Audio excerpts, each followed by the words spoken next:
अस्सलाम वालेकुम नाजरीन। ड्रामा सीरियल केस नंबर 9 के बारे में या तो आपने सुना होगा या आपने देखा होगा। ऐसे ही किरदारों के बारे में आज आपको बताएंगे कि लाहौर में एक ऐसी लड़की जो नौकरी के लिए लाहौर आई और यहाँ पे उसको अस्मत दरी का निशाना बना दिया गया। किस तरह उसने अपना केस फाइट किया और पुलिस ने मुल्ज़िमान को किस तरह गिरफ़्तार किया, आज जानेंगे इंचार्ज इन्वेस्टिगेशन ऑफिसर से जिसने ये सारे केस को डिग आउट किया।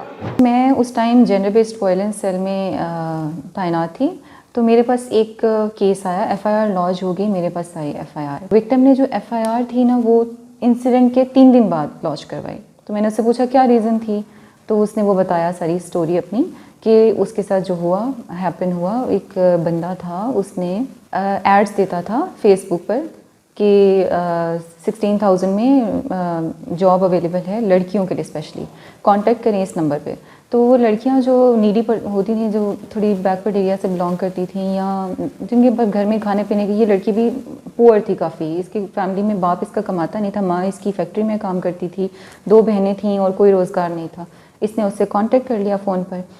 तो उस बंदे ने इसको क्या किया कि कहा अच्छा चलो ठीक है, मेरा बॉस बहुत स्ट्रिक्ट है, तो मैं तुम्हें इंटरव्यू की तैयारी करवाता हूँ, तुम्हें जॉब की ज़रूरत भी है, तो मैं चाहता हूँ कि तुम्हें जॉब मिल जाए। तो फ़ोन पे इसके साथ कांटेक्ट में हो गया। ठीक है, 4 दिन इसके साथ राब्ते में रहा, तैयारी शैयारी करवाता रहा, वीडियो कॉल होती रही। ठीक है, उसने कहा हाँ ठीक है, अब तुम्हारी तैयारी हो गई है तो कल मिलते हैं, ठीक है, जिना गार्डन्स मिलते हैं। ये जिना गार्डन चले गई। तो इसने घर में नहीं बताया अपनी मदर को, क्योंकि ये चाहती थी कि इसको जॉब मिल जाए ना किसी तरीके से। तो वो वहाँ आया, उसने कहा अच्छा चलो तुमने तैयारी तो अच्छी कर ली है, ये मेरे पास बुक्स हैं, इससे भी क्वेश्चंस पूछते हैं हमारे बॉस, तो इससे भी तैयारी करनी है।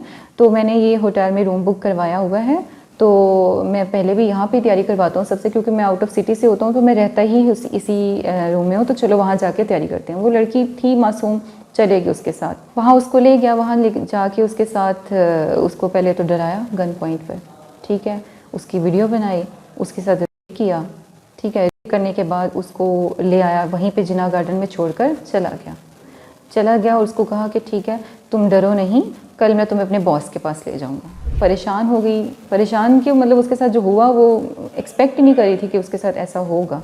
मासूम लड़की को जब जिनसी ज्यादती का निशाना बना दिया गया तो उसके बाद कई रोज़ तक वो अपने घर में इस कश्मकश में रही कि क्या वो पुलिस के पास जाए, अपनी फैमिली को बताए या ना बताए, और इसके साथ साथ उसने अपनी ज़िंदगी का खात्मा करने की भी कोशिश की। वो लड़का चला गया, उसका नंबर भी बंद, उसके बाद उसको कांटेक्ट करे, नंबर बंद, सब कुछ बंद। वो घर चलेगी, घर में भी किसी को नहीं बता पा रही थी, क्योंकि उसने पहले ही नहीं बताया हुआ था। फिर पुलिस को भी उसने इन्फॉर्म नहीं किया। घर जाके उसने सुसाइड अटेम्प्ट की, उसने करंट लगाने की कोशिश की, फिर उसने अपने वेन कट कर ली। उसकी सिस्टर को पता चला, उसकी सिस्टर ने उसकी मदर को बताया, फिर उसकी मदर ने उससे पूछा कि क्या हुआ था, फिर उसने सारी कहानी अपनी बताई कि इस तरह है। लेकिन उसके घर में उसके बाप को नहीं पता था ये सब चीज़ें। तो उसकी मदर फिर उसको लेकर आई और एफआईआर लॉन्च करवाई। ठीक है, एफआईआर 3 दिन के डिले से लॉन्च हुई। जब एफआईआर मेरे पास आई तो हमने इसका फ़ौरन मेडिकल करवा लिया। हालांकि 3 दिन का डिले था, लेकिन मेडिकल में फिर भी जो वायलेंस के एलिमेंट्स थे वो नज़र आए। ठीक है, जो भी उसका आपको पता है कि फ़र्स्ट टाइम था उसका, वो सारी चीज़ें उसमें नज़र आएँ, ब्रूजेस नज़र आए उसमें, सारी चीज़ें। तो यहाँ से वो ज़ाहिर हो रहा था कि रेजिस्टेंस तो इसने काफ़ी की थी। ठीक है, फिर एफआईआर लॉन्च होगी, फिर उसको एक्यूज़ को अरेस्ट करने की बारी थी।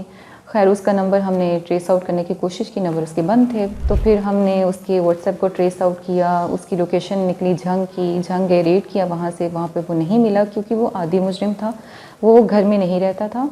वो कभी इसके लिए लाहौर आया था, अब किसी और लड़की को उसने ट्रैप किया होगा, वो किसी और सिटी में उसके पास गया होगा, और वो लड़कियों को ट्रैप करता था और इसी तरह से लड़कियों के साथ करता था। और ट्रैप भी उन्हीं लड़कियों को करता था जो कि थोड़ी वल्नरेबल होती थी, पुअर होती थी, जो आवाज़ नहीं उठा सकती थी, जो डर जाती थी, जो सहम जाती थी, उन लड़कियों को। मतलब उसको पता था कि ये वाला ग्रुप जो है ना, इसको मैंने करना है। हमने उसको ट्रेस आउट करने की काफ़ी कोशिश की, वो नहीं मिला। उसके फिर हम लोगों ने उसको घर वालों को उठा लिया, उसके बाप को उठा लिया। उसका बाप ज़ईफ़ था, 70+ था। उसकी फैमिली में उसकी बीवी थी, बच्चे थे, उसकी माँ थी। तो जब हमने उसके बाप को उठाया तो फिर वो बेल करवा के आ गया हमारे पास। जब बेल करवा के आया तो हमने उसकी इंटेरोगेशन की, काफ़ी टेक्निकल बेसिस पे, उसके CDR की बेसिस पे उसने कहा कि मैं तो लाहौर कभी आया ही नहीं, लेकिन उसकी CDR कहती थी कि वो लाहौर आया है। उसने कहा कि मैं तो इस होटल में कभी गया ही नहीं। उस होटल की वीडियो, उसकी रिकॉर्डिंग, उसकी सब चीज़ें हमने एविडेंस अपना ले लिया हुआ था। तो वो सारी चीज़ें उसके अगेंस्ट जा रही थी। वो था अनपढ़ टाइप का इंसान था, उसको इतना टेक्निकल वर्क का पता भी नहीं था। तो वो समझ रहा था कि मैं निगेट करूँगा तो यही सच समझा जाएगा।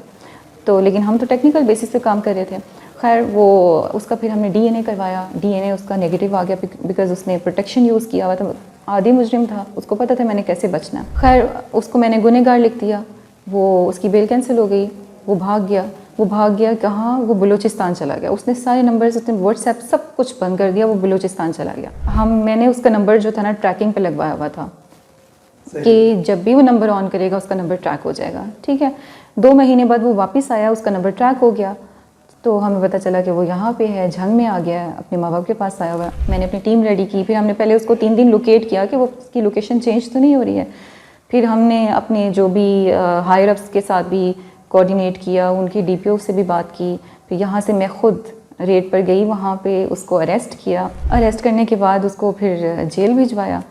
तो और ऐसी अच्छे एविडेंसेस क्रिएट किए, मतलब क्रिएट इन द सेंस कि टेक्निकल वर्क को इतना अच्छे से कलेक्शन ऑफ एविडेंस इतनी कमाल की कि विदाउट एनी एविडेंस, मतलब कि एविडेंस नहीं था, DNA नील था उसका।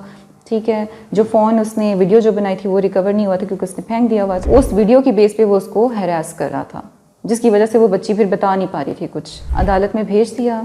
अदालत में एविडेंसेस रिकॉर्ड हुए, क्रॉस हुआ, सब कुछ हुआ और उसको फिर उम्र कैद की सज़ा हुई। मुल्ज़िम चाहे कितना ही शातिर क्यों ना हो, लेकिन कानून अपना रास्ता खुद इख्तियार करता है।